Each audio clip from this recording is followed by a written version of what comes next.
Welcome back to Last in Fashion. It's a pleasure for us to have you here with Mr. Riccardo Pozzoli. Thank you, it's my pleasure. And well, since your business is largely based on virtual contents, which are the hardest challenges in turning them into real profit?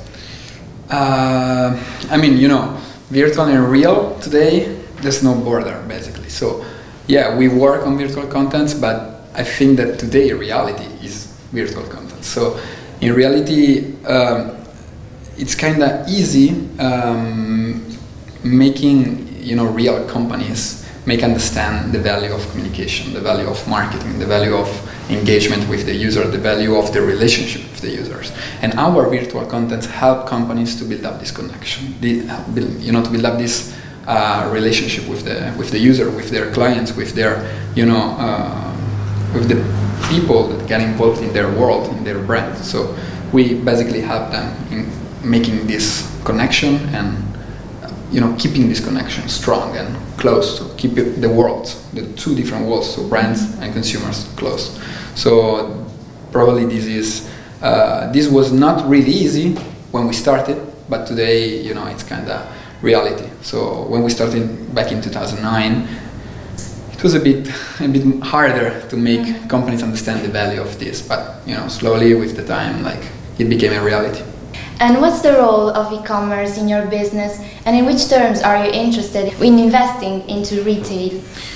I mean, we have two e-commerce platforms in reality. We have one related to Chiara Ferragni collection brand. So that's basically, I mean, we think that it becomes quite fast one of the most important channel of sales, but not for us in general, you know, for every fashion and lifestyle brand all over the world. So apart from that, you know, investing in retail, it's something really important. I really think that retail, it's not a sales strategy anymore, but it's a marketing strategy today. So the real channel of sales is the online, so that's why e-commerce are very important.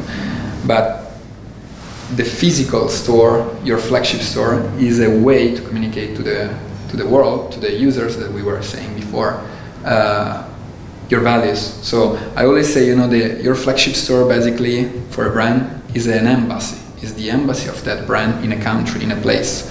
So Prada needs the store in Milano because the tourists, the clients, the users needs to go, you know, needs to get inside the store, to live the experience, to smell the, you know, the perfume of Prada leather, to smell their perfumes, their, you know, perfumes product. They need to try to touch, to, you know, to really live the experience of the brand. But then if they buy there, or they buy online, or they buy, you know, whatever in a department store 3 weeks after in another place, you know, whatever, like he doesn't care, because cannot be borders between sales channels anymore. So I mean, retail is really important because of that, and we will go in that direction too. So I can tell you that in the next basically month, yeah, in the next 30 days, we will open 2 retail stores, one in Shanghai, one in Milan. So because of our brand, you know, of our brand, yes. So more or less that's it. The second e-commerce that we have is on the Blonde Salad platform.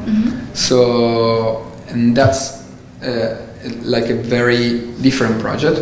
That's basically our way to give something unique to our users, so to our readers. The thing is that you know, I think that the idea of being a media brand, a media brand that we can say, like, you know, 3.0 whatever, is that you don't have to publish a magazine, or you don't have to publish, you know, a book or whatever. That's not being a media brand. Being a media brand means entertaining and give something unique with your point of view to your readers or users or whatever. So we are doing that, you know, trying to produce all our contents. We are doing that, writing our, you know, our articles. We are doing that, organizing events, so entertaining also in the physical world our you know, fans. And what we are trying to do for the e-commerce is also to build up products that are limited edition and exclusively for the Blonde Salad with our taste.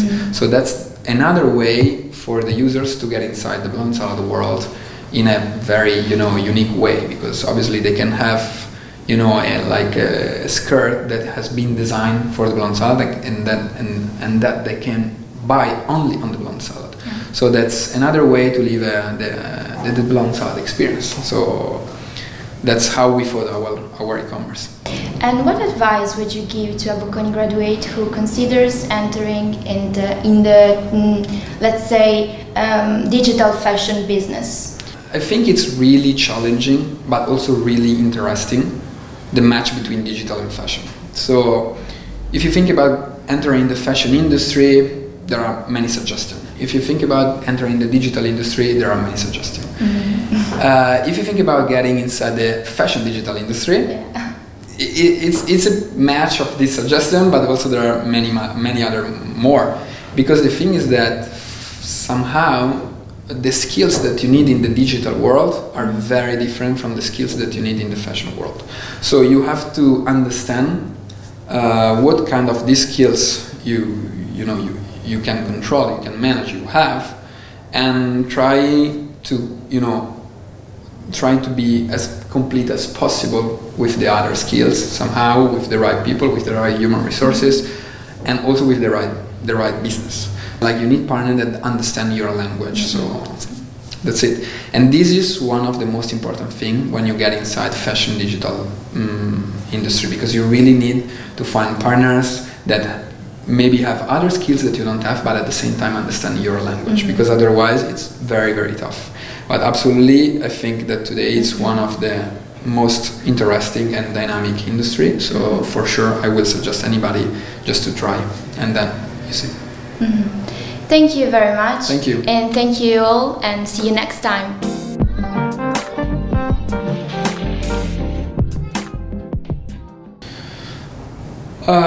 This is another good question too, and I was not prepared because they didn't give me the notes. Sorry. I'm kidding.